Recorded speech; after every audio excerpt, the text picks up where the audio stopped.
نحمد و نصلی علی رسولہ الکریم، اما بعد فاعوذ باللہ من الشیطان الرجیم، بسم اللہ الرحمن الرحیم۔ ان اللہ و ملائکتہ یصلون علی النبی یا ایہا الذین آمنوا صلوا علیہ وسلموا تسلیما۔ اللہم صلی علی سیدنا و مولانا محمد و علی آلہ وسلم۔ چینل پہ سب دوستوں کو خوش آمدید۔ آج ہم ذکر کریں گے حدیث کی روشنی میں کہ کیا کوئی مرد بغیر کسی عذر کے گھر میں نماز پڑھ سکتا ہے، یعنی اس کو اجازت ہے کہ وہ مسجد میں نہ جائے اور گھر میں نماز پڑھ لے۔ تو یہ 1466 سے لے کے 1466 سے لے کے آن ورڈ تقریباً 10 سے 12 حدیثیں ہیں مسلم شریف میں۔ 1466 نمبر سے لے کر تقریباً 14، 15، 16 یہ حدیثیں اتنی تعداد میں ہیں۔ ایک جگہ 10 حدیثیں بھی ہیں، اور یہ جماعت کی اہمیت کے بارے میں ہے کہ ایک نبینہ صحابی آپ کے پاس آئے تھے کہ یا رسول اللہ علیہ وسلم، میرا گھر مسجد سے دور ہے، تو رستے میں جانوروں کا بھی خطرہ ہے، بارش بھی ہو جاتی ہے اور اندھیرا سخت ہوتا ہے اور رستہ بھی پتھریلا ہے۔ یعنی انہوں نے کافی عذر بتائے، تو کیا میں گھر میں نماز پڑھ لوں؟ تو آپ نے کہا ٹھیک ہے پڑھ لو۔ لیکن جب وہ جانے لگے تو آپ نے آواز دے کے پوچھا کہ کیا تمہیں اذان کی آواز سنائی دیتی ہے؟ انہوں نے کہا یا رسول اللہ میں اذان کی بات تو سنتا ہوں۔ تو پھر آپ نے فرمایا کہ میں تیرے لیے کوئی گنجائش نہیں پاتا، یعنی تو گھر میں نماز نہیں پڑھ سکتا۔ انہی روایتوں میں ایک اور روایت ہے، صحابہ فرماتے ہیں کہ نماز با جماعت میں صرف منافق ہی پیچھے رہتا تھا۔ آپ ذرا الفاظ پہ غور کریں کہ با جماعت نماز سے صرف منافق ہی پیچھے رہتا تھا، یعنی جو جماعت کے ساتھ نماز نہیں پڑھتا تھا ہم سمجھتے تھے یہ منافق ہے۔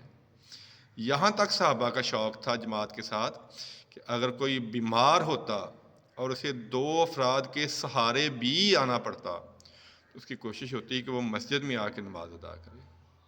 یعنی ایک جو مرد ہے اس کی گھر میں نماز جو ہے وہ نہیں ہوتی۔ آپ صلی اللہ علیہ وسلم نے فرمایا تھا، ایک اور روایت ہے کہ کسی مرد کی گھر میں نماز نہیں ہوتی مگر کسی عذر کے باعث۔ صحابہ نے پوچھا یا رسول اللہ صلی اللہ علیہ وسلم عذر کیا ہو سکتا ہے؟ آپ نے فرمایا سخت اندھیرا، بہت تیز بارش، یا جان کا خطرہ، یعنی کسی دشمن سے خطرہ ہو۔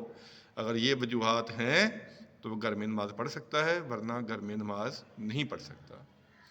تو یہ تو ہے مسجد میں آ کے نماز نہ پڑھنے کی وعید۔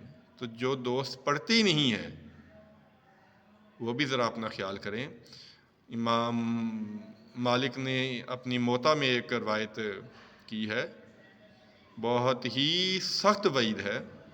صحابہ فرماتے ہیں کہ ہم اپنے دور میں کسی پر بھی کوئی کفر کا فتویٰ نہیں لگاتے تھے، کسی کام کی وجہ سے بھی، سوائے ترک نماز کی۔ کہ اگر یعنی ہم دیکھتے تھے کوئی شخص نماز پڑھ رہا ہے تو ہم کہتے تھے یہ مسلمان ہے، اگر نماز نہیں پڑھتا تھا تو ہم سمجھتے تھے یہ کافر ہے۔